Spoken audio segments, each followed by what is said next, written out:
بسم اللہ والصلاۃ والسلام علی رسول اللہ وبعد۔ باب نمبر 44، کتاب التوحید کے باب نمبر 44 میں ہم لوگ پڑھیں گے باب قول ما شاء اللہ وشئت، یعنی باب ہے یہ کہنے کا کہ جو اللہ چاہے اور آپ چاہیں، اور اس سلسلے میں تفصیل ہم پہلے پڑھ بھی چکے ہیں، لیکن اس میں جو احادیث ہیں اس کو ہم پڑھتے ہیں۔ سنن نسائی کی روایت ہے، حضرت قتیلہ رضی اللہ عنہما سے مروی ہے کہ ایک یہودی اللہ کے نبی صلی اللہ علیہ وسلم کے پاس آ کر کہنے لگا، کیا فرمایا، کیا کہا یہودی نے؟ انکم تشرکون، آپ لوگ شرک کرتے ہیں، تقولون، آپ لوگ کہتے ہیں، ما شاء اللہ وشئت، کہ جو اللہ چاہے اور آپ چاہیں، وتقولون والکعبتی، اور کہتے ہیں کعبہ کی قسم۔ فامرہم النبی صلی اللہ علیہ وسلم، چنانچہ اللہ کے نبی صلی اللہ علیہ وسلم نے صحابہ کو حکم دیا، اذا ارادوا ان یحلفوا، جب وہ قسم کھانے کا ارادہ کریں، ان یقولوا، کہ وہ کہیں، یعنی جب وہ قسم کھانے کا ارادہ کریں تو وہ کہیں ورب الکعبہ، رب کعبہ کی قسم، یعنی کعبہ کی قسم لوگ کھاتے تھے۔ تو یہودیوں نے کیا کہا، فرمایا، یہودیوں نے کہا، ایک یہودی نے آ کر کہا کہ تم لوگ بھی شرک کرتے ہو اور کہتے ہو ما شاء اللہ وشئت، جو اللہ چاہے اور آپ چاہیں، اور کہتے ہو کہ والکعبہ، کعبہ کی قسم۔ تو اللہ کے نبی صلی اللہ علیہ وسلم نے صحابہ سے کہا کہ دیکھو، تم لوگ جب قسم کھانا چاہو تو ایسا مت کہو والکعبہ، کعبہ کی قسم، بلکہ کہو ورب الکعبہ، کعبہ کے رب کی قسم، کیونکہ کعبہ کی قسم کھانا، کعبہ تو مخلوق ہے تو کعبہ کی قسم نہیں کھائی جا سکتی، لیکن ورب الکعبہ کہا جا سکتا ہے، کعبہ کے رب کی قسم کہا جا سکتا ہے۔ اسی طریقے سے یہ کہنا کہ ما شاء اللہ وشئت، جو اللہ چاہے اور آپ چاہیں، ایسا مت کہو، بلکہ کہو ما شاء اللہ ثم شئت، جو اللہ چاہے پھر آپ چاہیں۔ اسی طریقے سے ایک حدیث ہے، سنن نسائی کی یہ حدیث ہے، حضرت ابن عباس رضی اللہ تعالی عنہ بیان فرماتے ہیں کہ ایک آدمی نے نبی اکرم صلی اللہ علیہ وسلم سے کہا، ما شاء اللہ وشئت، جو اللہ چاہے اور آپ چاہیں۔ تو آپ نے فرمایا، اجعلتنی للہ ندن، کیا تم نے مجھے اللہ کا شریک بنا دیا؟ قل ما شاء اللہ وحدہ، تم کہو صرف اللہ چاہے پھر آپ چاہیں۔ تیسری روایت ہے حضرت عائشہ رضی اللہ تعالی عنہا کہ ماں شریک کے بھائی حضرت طفیل رضی اللہ تعالی عنہ سے یہ روایت ہے، حضرت طفیل رضی اللہ تعالی عنہ بیان فرماتے ہیں کہ میں نے خواب میں دیکھا کہ مانو میرا گزر یہودیوں کی ایک جماعت کے پاس سے ہوا، یعنی حضرت طفیل رضی اللہ تعالی عنہ جو حضرت عائشہ رضی اللہ تعالی عنہ کے مادری بھائی تھے، وہ کہتے ہیں کہ میں نے خواب میں دیکھا گویا کہ میرا گزر یہودیوں کی ایک جماعت کے پاس سے ہوا۔ میں نے کہا کہ تم لوگ بہت اچھے آدمی ہو اگر عزیر کو اللہ کا بیٹا نہ کہو۔ یہودی لوگ حضرت عزیر کو اللہ کا بیٹا مانتے تھے۔ تو حضرت طفیل رضی اللہ تعالیٰ عنہ خواب میں گویا کہ دیکھ رہے ہیں کہ ان کا گزر یہودیوں کی ایک جماعت کے پاس سے ہوا، تو انہوں نے کہا کہ تم لوگ اچھے لوگ ہو اگر تم عزیر کو اللہ کا بیٹا نہ مانو۔ تو انہوں نے جواباً کہا کہ تم بھی اچھے لوگ ہو اگر تم ما شاء اللہ و شاء محمد نہ کہو، یعنی اگر تم یہ نہ کہو کہ جو اللہ چاہے اور محمد چاہے، اگر یہ نہ کہو تو تم بھی اچھے لوگ ہو، کیونکہ صحابہ اس وقت تک اس طرح سے کہا کرتے تھے کہ ما شاء اللہ و شاء محمد، جو اللہ چاہے اور محمد صلی اللہ علیہ وسلم چاہیں۔ پھر کہتے ہیں کہ میرا گزر عیسائیوں کے ایک گروپ سے ہوا، عیسائیوں کے ایک گروہ سے ہوا، تو میں نے ان سے بھی کہا کہ تم لوگ بہت اچھے لوگ ہو اگر حضرت عیسیٰ علیہ السلام کو اللہ کا بیٹا نہ مانو، اللہ کا بیٹا نہ کہو۔ تو انہوں نے جواباً کہا کہ تم بھی بہت اچھے لوگ ہو اگر تم یہ نہ کہو ما شاء اللہ و شاء محمد، کہ جو اللہ چاہے اور محمد چاہے، اگر یہ نہ کہو تو تم بھی اچھے لوگ ہو۔ وہ کہتے ہیں کہ جب صبح ہوئی تو میں نے یہ خواب کچھ لوگوں کو بتایا۔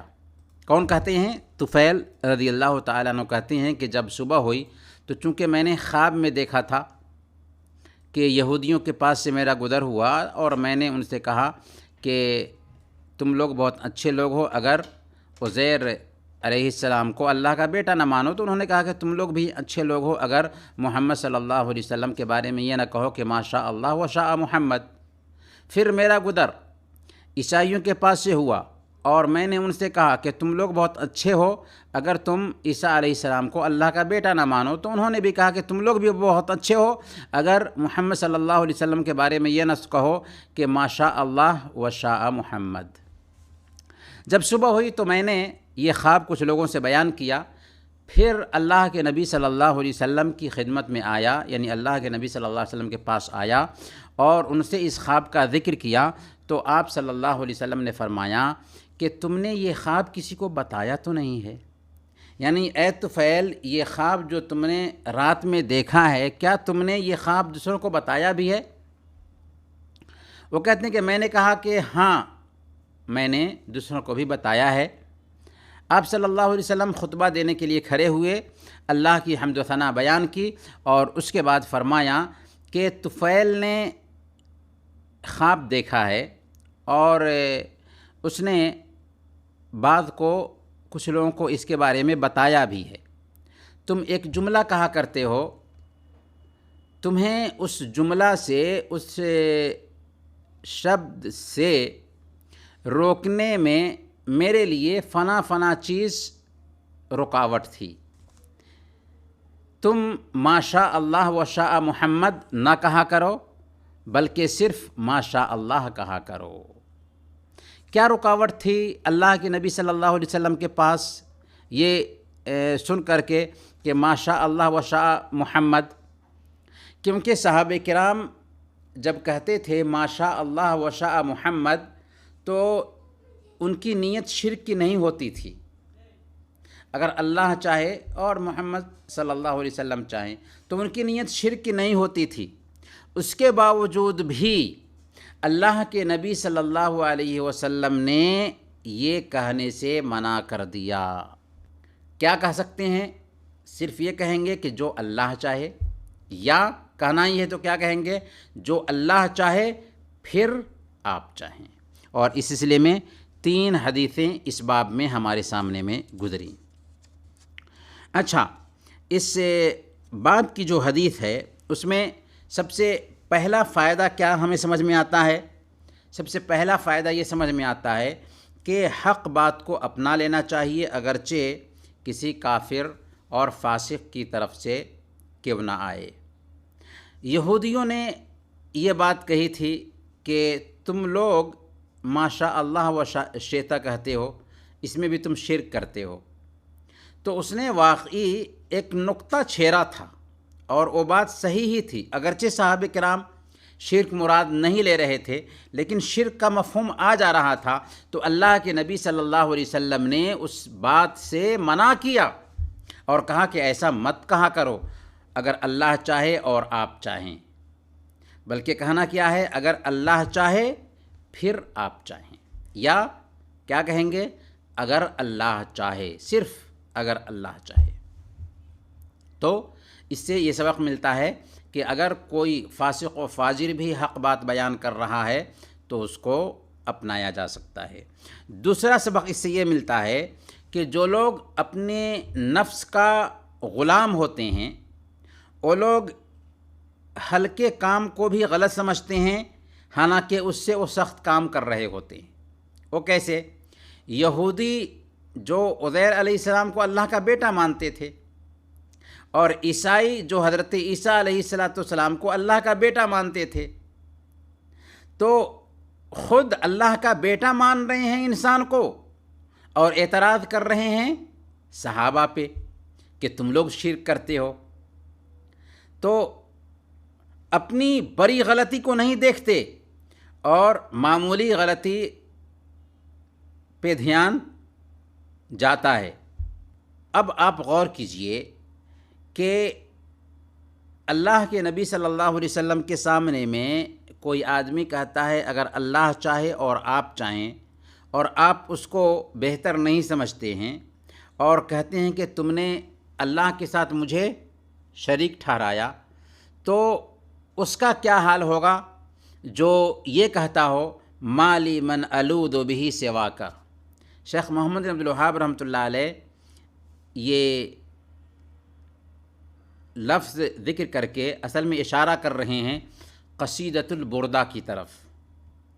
قصیدۃ البردہ یہ عربی زبان میں ایک نظم کی کتاب ہے، نعت کی کتاب ہے، جس میں شرکیہ نعت ہے، اور ہندوستان پاکستان میں بہت سارے لوگ ایسے ہیں جو یہ نعت پڑھتے ہیں اللہ کے نبی صلی اللہ علیہ وسلم کی تعریف بیان کرنے کے لیے، حالانکہ اس کے اندر شرکیہ الفاظ بھرے ہوئے ہیں۔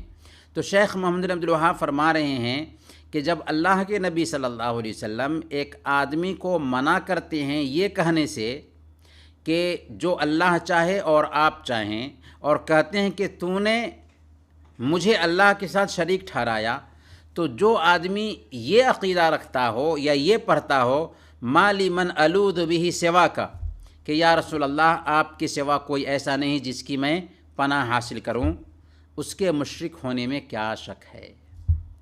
قصیدۃ البردہ کی طرف یہ اشارہ ہے جس میں کہا گیا ہے یا اکرم الخلق ما لی من الوذ بہ سواک عند حدوث الحادث العممی۔